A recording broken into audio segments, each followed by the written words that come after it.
यूसुफ रजा गिलानी नहरी केस तहरीक इंसाफ ने election commission में एक और दरखास्त दायर कर दी। पीटीआई रहनुमाओं के इलेक्शन कमीशन ऑफिस के बाहर मीडिया से गुफ्तगू। फारूक हबीब कहते हैं इलेक्शन कमीशन यूसुफ रजा गिलानी को कैसे इजाजत दे सकते हैं। वजीर आजम की बात सच निकली है। सेनेट इलेक्शन में मंडियां लगती हैं। इलेक्शन कमीशन 11 मार्च की बजाय कल समाप्त करे। कमल शोजब कहती हैं कि इलेक्शन कमीशन डस्का वाली फुर्ती दिखाए।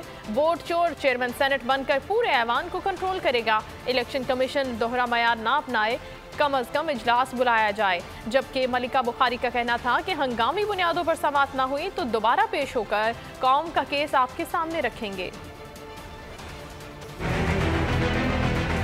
इससे इम्पोर्टेंट और अहम मामला अब इस वक्त कोई नहीं है। एक तरफ जो है वो सेनेट के इंतखाबात को चोरी किया गया है। यूसुफ रजा गिलानी आगे तैयारी करके बैठे हुए हैं। वो शख्स जिसके ऊपर चोरी का मामला आ गया, वोट खरीदने का मामला आ गया, उसको कैसे इजाजत दे सकते हैं कि वो सेनेट के चेयरमैन का इलेक्शन लड़ ले। उससे पहले इसकी समाअत होनी चाहिए और समाअत का जो है वो कानून के मुताबिक, मेरिट के मुताबिक फैसला आना चाहिए। मैं इलेक्शन कमीशन से सिर्फ ये रिक्वेस्ट करूंगी कि जो चुस्ती और फुर्ती उन्होंने डस्का के इलेक्शन वाली रात को दिखाई और जो पटिशनर की पटिशन थी कि 23 पोलिंग स्टेशंस का जो रिजल्ट है उसको दोबारा चेक किया जाए, उससे भी आगे बढ़ के जो पटिशनर ने नहीं कहा था वो भी उन्होंने उसके लिए ग्रांट किया। और उस वक्त एक उन्होंने बहुत जबरदस्त तरीके से अपना फुर्तीलापन दिखाया। पाकिस्तान की आवाम की नजरें आपके ऊपर हैं, इल्तिजा कर रहे हैं, इस्तदा कर रहे हैं। अगर आपने पिटिशन फिलफौर हंगामी बेसिस के ऊपर ना समाअत के लिए मुकर्रर की तो हम दोबारा